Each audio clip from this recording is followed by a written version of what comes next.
Have you ever had a moment in your life where you realized you've stepped so far outside of your comfort zone that nothing really seems normal anymore? Well, for me, that moment was this. So this is in Washington, D.C., and I'm there with a couple of other university students. I know it only looks like one, but they're all hidden behind the car.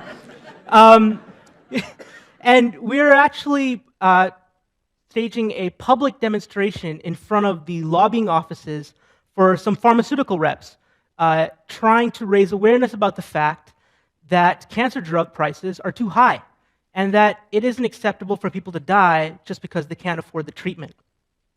So how did I find myself yelling at the top of my lungs when normally, like, minor confrontation will give me social anxiety?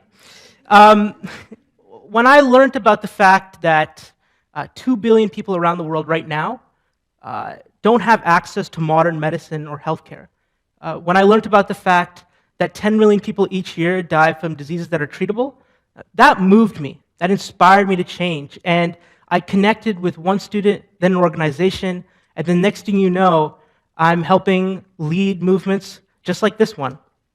And I haven't really looked back from that moment, realizing that student voice can be it can be a really important movement for change. And so I've been helping students lead these kinds of movements all across the world, especially at the World Health Organization, trying to help students highlight the fact that we have an innovation pipeline right now that seems to put profits over patients, and really trying to highlight the need for accessibility for medicines. But after all of that, it wasn't really enough for me. See, for me, I was tired of saying no to bad policy. I really wanted to say yes to a system that actually addressed some of these issues. So I wanted to innovate. I wanted to build. So instead of going to medical school like I had originally planned, I decided to take a detour, and I picked up a computer science degree, which I'm studying right now, trying to understand what I initially got drawn to the field, the impact that artificial intelligence might have on healthcare. And right now, artificial intelligence or AI, machine learning, or whatever you want to call it right now anyways, it's a growing industry right now. We expect it to contribute about $16 trillion to the global economy. And it's expanding so far and wide that I thought maybe there might be a chance that we can use this technology to address some of the systemic problems we see in healthcare. But when I entered the field, I kind of got warped into this discussion about, will AI radically change the paradigm of healthcare as we know it? And I'll tell you what I mean by a quote here. It's just completely obvious that in 5 years, artificial intelligence is going to do better than radiologists.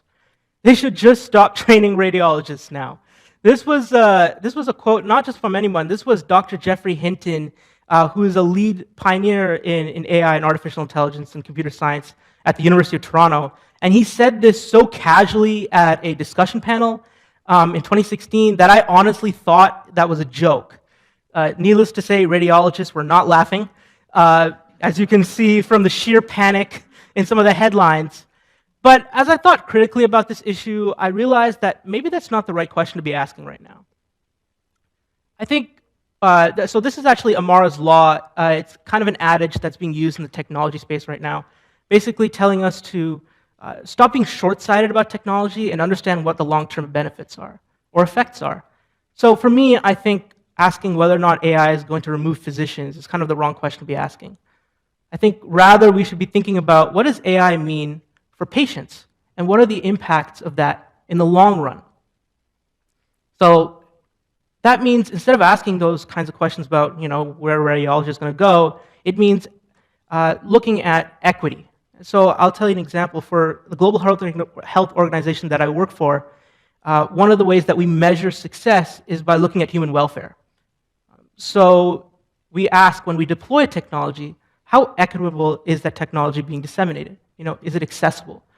What are the effects of those? So when we look at the algorithms, we're asking, how fair is the algorithm? And what's the transparency behind that? How do we hold these systems accountable? And I think those are the questions that we need to be asking right now, and I think it's the questions that we don't have answers to. There isn't right now a consensus on what that might mean for the rest of us. Um, this is an incredibly important question to be asking at the way AI is expanding right now. So we don't actually have many examples of use cases of artificial intelligence deployed in the field right now. We have a couple of technologies that have cleared FDA clearance and are right now being deployed. But I want to look at two examples of AI algorithms right now used separately and show you what the impacts of that might mean for medicine. So let's take an example in the criminal justice system. So right now, when a judge wants to understand if a current offender right now, at what point are they going to commit a second crime? Right? This is important for a judge to consider when they're looking at either posting bail or whether they send the first-time offender to jail. And so in the United States right now, there's an AI algorithm that's deployed in several counties that's helping judges make these decisions by creating a score value of how a risk score for offendants, depending on how well or how likely are they to commit a second crime. And so a team of journalists from ProPublica actually went in and looked at this algorithm to see kind of what the results of these algorithms were, and the results were actually kind of staggering. So what they found was that this algorithm was labeling black offendants as higher risk, twice more than their white counterparts, even though they wouldn't go on to commit a second crime. They also found that white defendants in this particular algorithm were twice as likely than their black counterparts to be labeled low risk, even though they would commit a second crime. The journalists actually controlled for race and previous offenses in the algorithm, and they still found that African Americans would be found considerably at a higher risk based on this algorithm. So you're probably asking, well, why in the world is that algorithm doing that? That's clearly, wrong in some sense. But I think it comes down to the data. Right now, algorithms, the way they work in artificial intelligence, work based on the data that we feed it. So think about the data that you would get for the criminal justice system right now. In the United States, right now a country that has like a ridiculously high incarceration rate, and within that, a disproportionate number of black people being incarcerated within that, you can kind of see that an algorithm built on this might lead to similar results. But we need to be asking, what's the data modeling here? The data isn't modeling who's a criminal or not. It's modeling who's being arrested or not. So when you look at that aspect, it's about racial bias, prejudice. There's a whole history of how someone's arrested that's implied in that data. This is what we talk about, implicit bias, in the data that we look for when we build these algorithms. And so algorithms don't really remove human bias, they amplify them. So what could that mean then if we were to deploy an algorithm in the healthcare space? So this is an example. Let's say I give you a ton of clinical trial data, all right, for a specific drug or medication, et cetera. And we decide, hey, we're going to build an algorithm that, based on this data, will create a recommended treatment plan or give you the prescribed drug based on that. One of the problems with this kind of solution is that women, pregnant women, elderly patients are vastly underrepresented in this kind of trial data. We've only recently started to have more women included in clinical trial data. And this is a problem that we see without AI algorithms. Right now in the United States, women are far less likely to receive the correct treatment for a heart attack, even though they make up for half of the mortalities, primarily because of what we know about the disease and how we prescribe and how we check symptoms.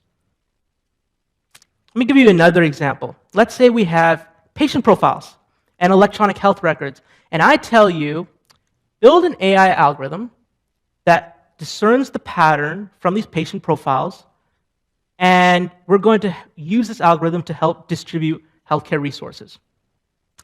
Now, the problem that this algorithm might highlight is something that we call the digital divide. So what that means is that poor patients, patients from marginalized communities and societies perhaps, elderly patients, may not have the same access to the internet, to these high-tech, quality healthcare resources as everyone else might have, right? And so an algorithm that is improving based on the patients that it sees, unintentionally is going to propagate that inequality further. This is the problems and parameters that we have to underscore. And when we look at AI in healthcare space, it's important to be asking, what's behind the data? Or how are we collecting them? These are important questions right now that we don't really have a framework for understanding. So that's the bias behind the data. But what about the algorithms themselves that we're building? So there's a really cool use case of this by a team at Stanford. So I think maybe some of you might recognize this, but so a couple of researchers came together and they pulled Facebook images and images from dating services, and they built an algorithm and said, hey, I want you to classify whether or not somebody is gay or straight just by looking at their face. And they were able to do this correctly 81% of the time. Forget about algorithms for a second. Think about the privacy concerns it might have if your sexual orientation could be discerned just by an AI algorithm looking at your face. Needless to say, the journal that published it ended up doing an ethical review. So